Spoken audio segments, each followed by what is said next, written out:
IFIC ataupun Pusat Informasi Kewangan Islam, ini Islamic Finance Information Center yang terletak di Hub Kewangan Antarabangsa Malaysia, Tun Razak Exchange Kuala Lumpur, ya, telah mula secara resminya dibuka dan operasi pada bulan Oktober 2025, ya, yang bertujuan utama bagi menyokong ekosistem kewangan Islam di Malaysia, ya, dengan lebih inklusif dan juga berinformasi.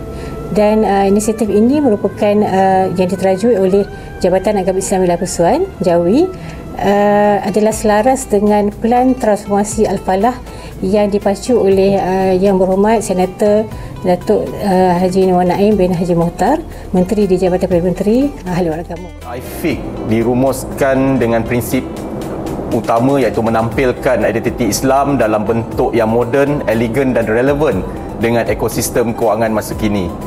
Ruang pamerannya menggabungkan reka bentuk yang bermotif Islamik disatukan dengan susun atur dalaman berkonsepkan minimalis untuk mewujudkan persekitaran yang moden serta dinamik. Setiap ruang direka dengan teliti bagi memastikan pengalaman yang selesa, inklusif dan kondusif disediakan untuk pengunjung. Antaranya ialah ruang pameran digital yang menyediakan maklumat secara interaktif selain bahan-bahan visual yang memaparkan perkembangan kewangan Islam hingga kini. IFIC turut menyediakan ruang informasi yang menghimpunkan bahan-bahan rujukan penting bagi industri kewangan Islam. Keistimewaan IFIC turut terselah melalui konsep ruang terbuka yang selesa bagi pengunjung mengikuti sesi-sesi perbincangan dan pembelajaran yang akan dianjurkan.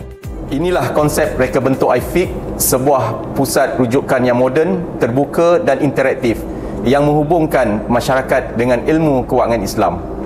Cabaran awal dalam menyediakan reka bentuk IFIC ini ialah di peringkat mendapatkan idea dan konsep supaya ianya selari dan sesuai dengan konsep pembangunan dan persekitaran TRX itu sendiri.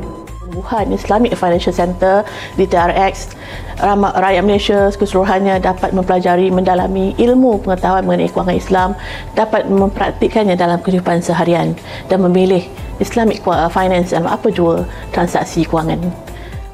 Dalam kita memperkenalkan kepada masyarakat Islam kita di Kuala Lumpur ini untuk sama-sama kita mendalami Islamic Finance, yang mana kita telah mendedahkan berbagai perkara dan unsur-unsur yang terbaik untuk diamali dan untuk difahami oleh masyarakat Islam.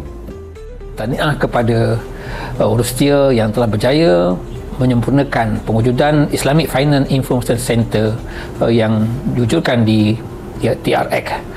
Secara umumnya, Islamic Finance Information Center ini adalah merupakan satu pusat yang akan memberikan pengetahuan awam kepada masyarakat awam yang berkaitan dengan kewangan Islam dan juga produk-produk yang berkaitan dengan kewangan Islam yang akan mudah-mudahan akan dapat meningkatkan lagi kepahaman kepada masyarakat kita di Malaysia khususnya dan juga mungkin antara bangsa yang datang berkunjung ke TRX, dan dalam masa yang sama juga mudah-mudahan ia juga akan dapat menambahkan lagi mereka yang akan melanggan produk-produk kewangan Islam yang ada di institusi kewangan Islam yang banyak di dalam negara kita.